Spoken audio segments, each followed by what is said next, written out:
Hi everyone. तो आज मैं फिर से क्लास 9 मैथ्स एनसीईआरटी बुक से चैप्टर नंबर 7 ट्राइंगल्स का एक्सरसाइज 7.3 का क्वेश्चन 2 का सॉल्यूशन लेकर आई हूँ चिल्ड्रन। इससे पहले मैंने 7.1 और 7.2 को अपलोड कर दिया, उसके सारे क्वेश्चंस और कुछ थ्योरम्स भी अपलोड करी हैं। इसके अलावा कुछ टेक्निक्स और कुछ शॉर्टकट मैथड्स भी हैं, चैप्टर 1 के क्वेश्चंस भी हैं। You can browse my channel and I request you to please like and subscribe and also press the bell icon so that you can get all my videos. Now let's start for question number 2। तो उसे start लेते हैं। चलिए, अच्छा children, जो 7.3 exercise है ना, actually ये जो है वो इसमें वाले में जो क्वेश्चंस आएंगे वो एस के ऊपर बेस्ड होंगे और RHS के ऊपर बेस्ड है ना। तो एक बार मैं आपको बता देती हूँ कि हमने कौन कौन से इसके अंदर डिस्कस किए हैं। सबसे पहले 7.1 में हमने देखा था, एक तो ASA था, ठीक है, एक SAS था और साथ में एक AAS भी हमने पढ़ा था। ये 3 रूल हमने 7.1 एक्सरसाइज में पढ़े थे, ठीक है। 7.2 में हमने बेसिक पढ़ा था आइसोसेलेस ट्राइंगल के बारे में। 7.2 ये है 7.2 के बारे में, है ना। 7.2 एक्सरसाइज आइसोसेलेस ट्राइंगल। नाउ 7.3 के अंदर क्या है? 7.3 के अंदर है हमारा एक तो SSS रूल, ठीक है, सबसे इजी, और एक है RHS रूल। तो बस इन्हीं रूल्स को आपको ध्यान रखना है कि किस किस एक्सरसाइज में कौन कौन से रूल हैं। अगर आपका कोर्स 7.2 तक ही क्लास में हुआ है, टीचर ने वहीं तक ही कराया है, तो अगर आप 7.3 के कॉन्सेप्ट यूज़ करते हैं तो वो एक तरीके से फेयर नहीं, क्योंकि वो बात का है। लेकिन अगर एग्जाम में पूरा कोर्स आता है तो आप SSS रूल को यूज़ कर सकते हैं, क्योंकि बेटा 7.1 और 7.2 के जो 1-2 क्वेश्चन हैं ना, वो इस वाले रूल से इजीली सॉल्व हो जाते हैं, ठीक है। तो आई होप मैंने आपकी क्वेरी सॉल्व कर दी होगी। अच्छा, अब आगे बढ़ते हैं और लेट्स स्टार्ट आवर वीडियो। तो देखिए यहाँ पे क्या लिखा है। AD is an altitude of an isosceles triangle. As you know, the isosceles triangle, इसकी एक साइड इक्वल होती है, साथ ही बेस एंगल भी इक्वल होते हैं। देखो ये AB मैंने इसलिए फिगर ड्रॉ करके रखा है, और AC, ठीक है। AB and AC are isosceles are the equal sides of an isosceles triangle, इसीलिए इसको आइसोसेलेस बोलते हैं। ये दोनों साइड इक्वल है। अच्छा, इन्होंने एक और चीज़ दे दी है, AD it is an altitude. ये है AD जो क्या है, एक ऑल्टीट्यूड है, ठीक है। ये है D यहाँ पे, तो ये एक है ऑल्टीट्यूड, राइट। ऑल्टीट्यूड का मतलब every angle must be equals to 90 degree. चलिए, ये दिया है। इसके बाद हमें शो करना है AD बाइसेक्ट BS। AD किसे बाइसेक्ट करी? BS को। और साथ ही हमें बताना ये रहा, AD बाइसेक्ट करती BS, यानी ये जो लाइन है चल रहा है ना, ये वाली लाइन BC जो लाइन है उसको ये बाइसेक्ट यानी 2 इक्वल पार्ट्स में बताती है, ये हमें बताना है, यानी हमें BD और DC प्रूव करना है, राइट।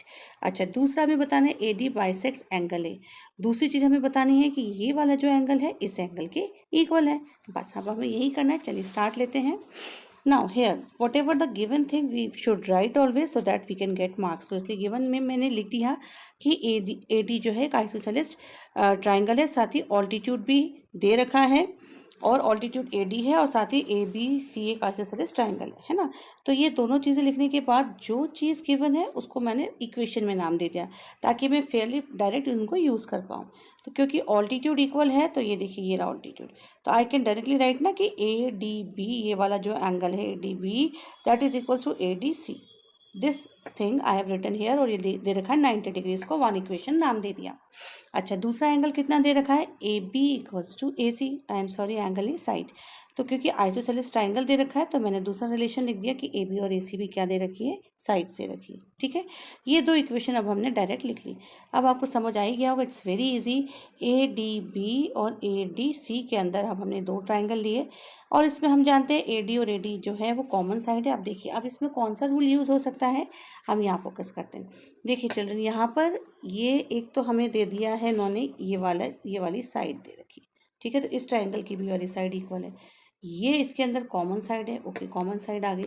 अब 2 साइड दे रखी है, तो 2 साइड के साथ आपको पता है ना, या तो एंगल मिलना चाहिए। देखो 2 साइड के साथ इसमें कोई सा भी रूल रख सकते हैं, यानी कहीं से भी 7.1 का, 7.2 का, 7.3 का, पर क्योंकि 90 डिग्री दे रखा है, तो अब RHS रूल के बारे में सोचते हैं।